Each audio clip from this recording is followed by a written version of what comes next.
იცით ბავშვები რატო არიან ესეთი ბედნიერი? იმიტომ რომ აკეთებენ ის, რაც უხარიათ. სანამ მშობლები ცუდად არ ჩაერევიან. ტოქსიკურად თქვა და არ დაუშლიან. და იცით რატომ თამაშობენ ძირითადად, რა თქმა უნდა, ძალიან ბევრნაირ თამაშს თამაშობენ ბავშვები, მაგრამ ძირითადად ექიმობანას და მასწავლებელობას. იმიტომ რომ ჩვენშია ჩადებული დახმარება და ცოდნის გაზიარება. ექიმობანას თამაშობენ, იმიტომ რომ ეხმარებიან სხვა ადამიანებს, სხვა სულებს. ეს ჩვენ მოგდის, ჩვენი სულის ძახილი, ესე რომ ვთქვა და მოწოდება, რომ ჩვენ დავეხმაროთ სხვა ადამიანებს. ეს არის ერთ-ერთი საბაზისო ჭეშმარიტი მოთხოვნა ჩვენი. და როდესაც ამას გაითავისებს თითეული ადამიანი დედამიწაზე, მაშინ შეიცვლება სამყარო. რომ ჩვენ დაბადებული ვართ, იმიტომ რომ ვიყვეთ ბედნიერი და გავაბედნიეროთ ადამიანები, დავეხმაროთ მათ ბედნიერების მოპოვებაში. ჩვენი ცოდნის გაზიარებით. მასწავლებელი რას აკეთებს? აძლევს ცოდნას. და ეს არის ერთ-ერთი უმთავრესი. და ბავშვი, როდესაც აკეთებს იმას, რაც უყვარს, ყველაში ჩვენში არის პოტენციალი ხელოვნების. ყველა ბავშვი ხელოვანია.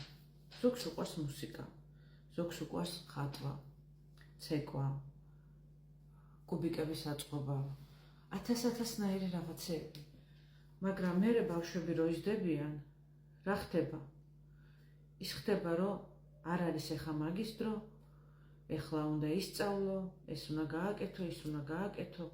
არა, შეიძლება ბავშვი ამ ხატვით, რადგან ძალიან უყვარს და იტაცებს, ბევრად მეტ მიაღწიოს ცხოვრებაში, ვიდრე წავიდეს და ბუღალტერზე ისწავლოს. ამაზე არ გიფიქრიათ?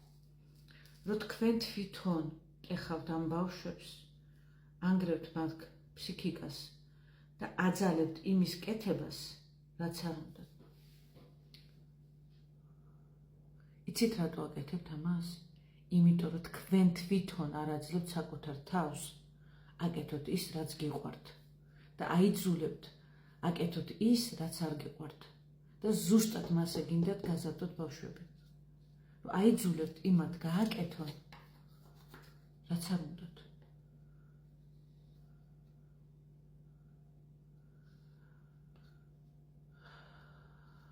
ბავშვი არ უნდა გაზარდო, ბავშვი უნდა გიყვარდეს და გახდე მისი მაგალითი. როდესაც შენ გახდები ბავშვის მაგალითი და უპირობოდ ბავშვი გეყვარება და არა იმიტომ რომ 5-იანებს მოგიტანს, 10-იანებს მოგიტანს სკოლიდან და არა იმიტომ რომ რაღაცის გამო გააკეთებს და ანისე და ის.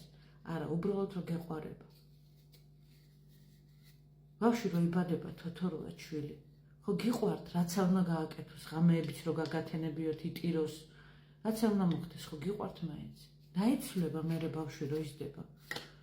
რატო უნერგავთ ბავშვს იმას, რომ ისე რაღაცის გამო გიყვართ, რომ კარგი ბიჭი ან კარგი გოგო და ცუდი ბიჭი თუ ცუდი გოგო, როდესაც იქნება, არ შეგიყვარდებათ. და ყველა ბავშვი ცდილობს კარგი გოგო ან კარგი ბიჭი იყოს თქვენთვის. და ეს უკვე აისახება დასავლ ასაკში. ეს სინდრომი კარგი გოგოსი და კარგი ბიჭის ძალიან ბევრს დაუნგრია ძალიან ცხოვრება. იმიტომ რომ ბავშვი პირველ რიგში რომ იზრდება, ფიქრობს, რომ იყოს კარგი გოგო და კარგი ბიჭი არა საკუთარ თავზე, რომ იყოს თვითონ ბედნიერი. ძალიან მნიშვნელოვანია მშობელს, რომ ბავშვის ტალანტები გახსნას. რაც ბავშვი უნდა, იმაში შეუწყოს ხელი. მე ძალიან ბევრს ხატავდი ბავშვობაში, ძალიან მიყვარდა ხატვა. დედაჩემიც ხატავდა, ბიძაჩემი ხატავდა, ხაზავდა გადასარევად. არც ერთი არ წავიდა თავის ამ განხრით და რა თქმა უნდა, არც მე არ წავედი. სამხატვრო სკოლაში შეყვანაზე საუბარი არც ყოფილა. დაამთავრა ეკონომიური. ხატვის გარდა ძალიან მიყვარდა ხეზე მუშაობა. ბაბუამ ყავს მეტყება. ყავდა. ხო და ძალიან ბევრ რაღაცებს ვხატავდი ხეზე და ვწვავდი. ესეთი პიროვი მაქი. რა თქმა უნდა, ამას მე ავტოვებ, როცა იზრდები და აღარ გახსოვს ეს ყველაფერი და ესეთ სტრესულ ცხოვრებით რომ ცხოვრობთ,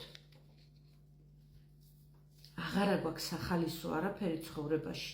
ვერაფრით ვერ ვხალისობთ, იმიტომ რომ ხალისი დაგავიწყდა ადამიანებო. ელემენტარული ბავშვური ხალისი დაგავიწყდათ. გაიხსენეთ, რისი კეთება გიყვარდათ. ველოსიპედზე კატავი. რა გიშლით ხელს, როლიკებზე, რა გიშლით ხელს. გადავწყვიტე. ამას არ უნდა ბევრი ფული. ზოგ რაღაცეებს ბუნებაში სეირნობა საერთოდ არ უნდა ფული. და ბავშვურ გატაცებებს, რაც მართლა მოგწონთ და გიყვართ, იმას არ ჭირდება დიდი თანხა. ეს არ არის აუცილებელი და სავალდებულო ყოველდღიურად აკეთოთ. მაგალითად მე მქონდა მუზა ვიყიდე, ზედიზედ გავაკეთე. მეთქი რა მოვწვა თქვა და მანდალები. ავიკეთე მანდალები.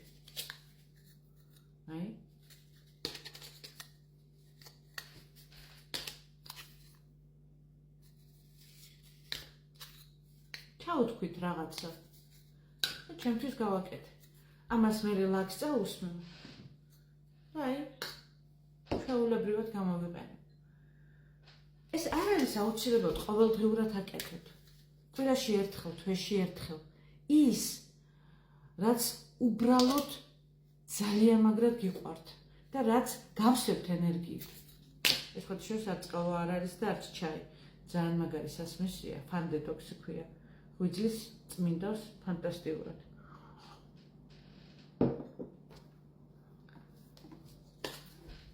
ელემენტარულად თვეები არ დამждარო და არ გამიკეთები. დღეს მომინდა.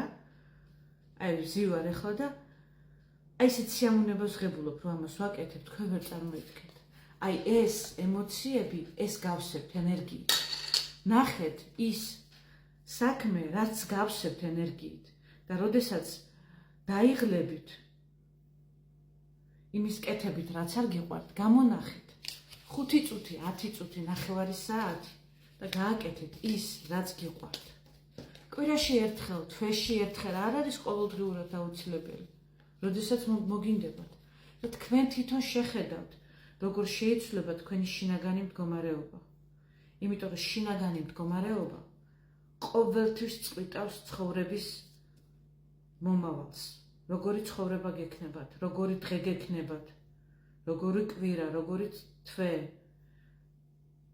თუ დააკვირდით, ცუდ ხასიათზე გაიღვიძეთ და თელი დღე ცუდად მიდის. კარგ ხასიათზე იღვიძებთ და დღეც კარგად მიდის. განწყობაა ყველაფერი. ამის გარდა ესეთი ალმასის ქარგვა ქვია ამას. ესეთი რაღაცეები ამოვკარგე.